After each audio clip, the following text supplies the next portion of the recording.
How's it going, guys? Vaibhav here and welcome back to another video. Now in today's video I want to discuss Xiaomi, and in particular the Xiaomi Mi 10 Youth 5G.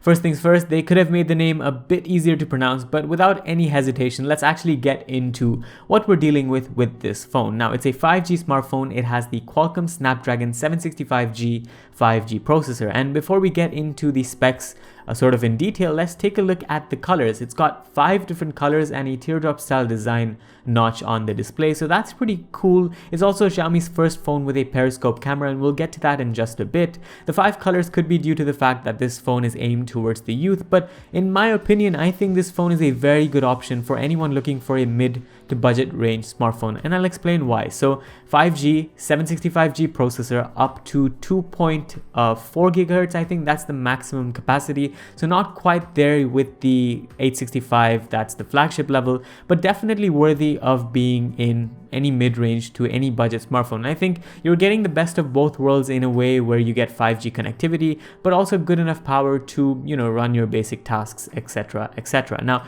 the configuration we're looking at is up to 8 gigabytes of RAM and 256 gigabytes of storage. The running memory also can range to 6 gigabytes if you want that option, and you can get up to 64 gigabytes of storage if you want lower storage for whatever reason. Now one thing to keep in mind is that the storage is UFS 2.1 type, so it's not UFS 3.0 or 3.1, so it's the older, slightly slower storage type, which could be a problem to some who really want to game on the smartphone. But apart from that, I don't think it makes a huge difference. There is no micro SD card expansion on this phone, so just keep that in mind. Now I think one of the biggest selling points of the phone is the Samsung AMOLED 6.57 inch display. It's a full HD plus panel with a 180 Hz sampling rate. Now that does not mean it's a 90 Hz refresh rate. It's a 60 Hz refresh rate that can just take in user input much faster. Now they've done things to the screen to make it more pleasing to the eye. It doesn't affect the eye too much, and the colors are vivid, saturated, and all of that stuff. It's also got an under the screen fingerprint scanner, so obviously that's there too, and it's got HDR10 plus support. So I think in terms of multimedia coverage, you're set with this panel. But if you want a smooth experience like you might find on a 90 Hz LCD panel, you may not get that with this phone, and I think this is one of the drawbacks of the phone, and that's something just to keep in mind if you're planning to purchase the phone.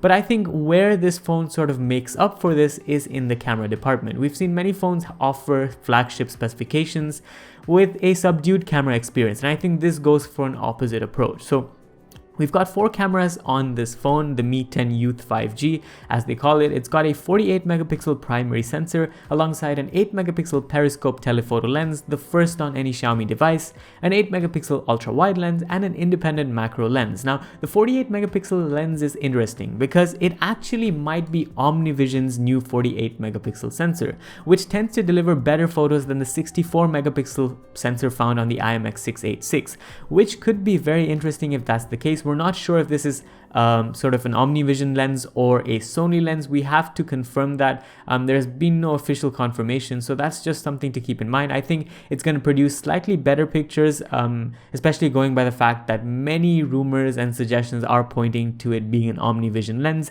It's also got pixel binning technology, but the only drawback here is that the main camera does not have optical image stabilization. So if you were thinking of sort of replacing this with the Honor 30 series or the Huawei P40 Pro, for example, I don't think the camera is quite there yet, even though it has things like AI, etc, etc. Now the periscope lens is interesting because it comes with an 8 megapixel resolution with 5x optical zoom, 10x hybrid zoom, and 50x digital zoom, or as they call it, periscope zoom. I think digital zoom is the way to go, and if you actually go ahead and look at this website, they actually have a sample of a photo. So this is the ultra wide angle lens, this is at 5x zoom, and this is at 50x zoom, and the results seem very promising and not that altered. So I think that's a pretty good representation of what the camera might bring. It's also got optical image stabilization there, and as far as the ultra wide angle camera goes, I don't think it's of a high resolution to deliver your crisp photos, but it's there for your options, and you should definitely not ignore it. I mean, it'll come in handy sometime or the other. The macro lens obviously for for close-up shots.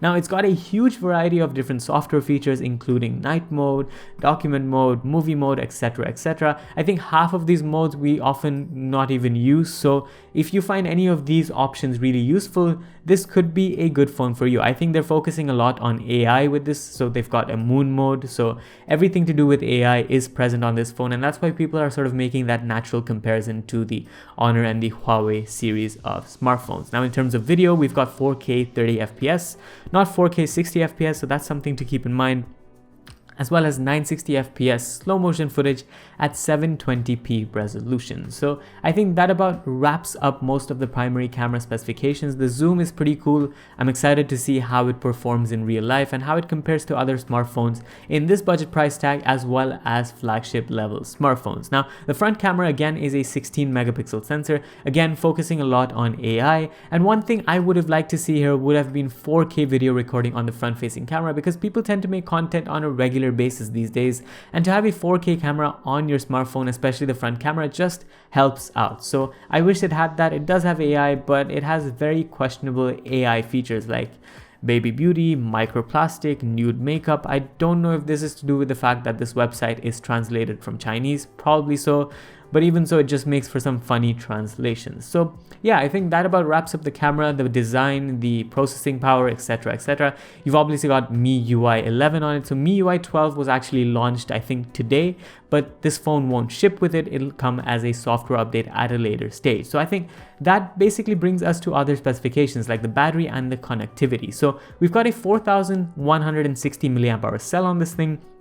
There's no wireless charging, so that's something to keep in mind, but it does come with 22.5 watt charging, which is equivalent to around Quick Charge 4.0 or 4 Plus sort of. So I guess in terms of charging, this makes very good sense to have a phone that has fast charging. I think many smartphone manufacturers are moving towards that, and that's become sort of a necessity. So that's cool to have. Type-C USB port, so that's pretty standard. One thing I did notice though is even though this thing has 5G, in terms of Wi-Fi, it's only got Wi-Fi 5, and many competing smartphone manufacturers have gone with Wi-Fi 6 and 6 Plus this year. So again, that is something you should keep in mind if connectivity is a big thing for you. Multifunction NFC is obviously a nice thing because people are moving towards a contactless payment solution.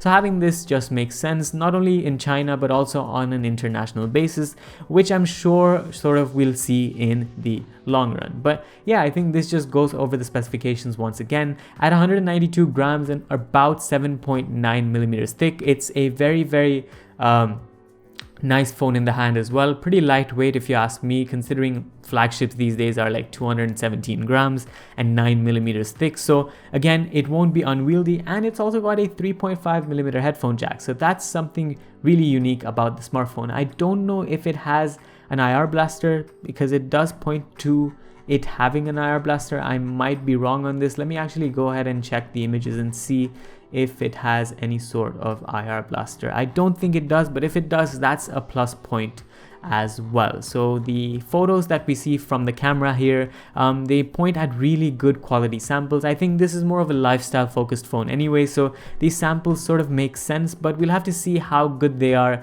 when we actually get the phone in real life, which I won't get, but hopefully in the long run, maybe through a contact, I might be able to get this phone. But a lot of camera centric features on the phone, as you can see, touting the AMOLED display, HDR10 plus, all of that we've gone through, basically liquid cooling technology, the battery life, multifunction NFC, linear speakers as well. So it doesn't have stereo speakers, it's got linear speakers.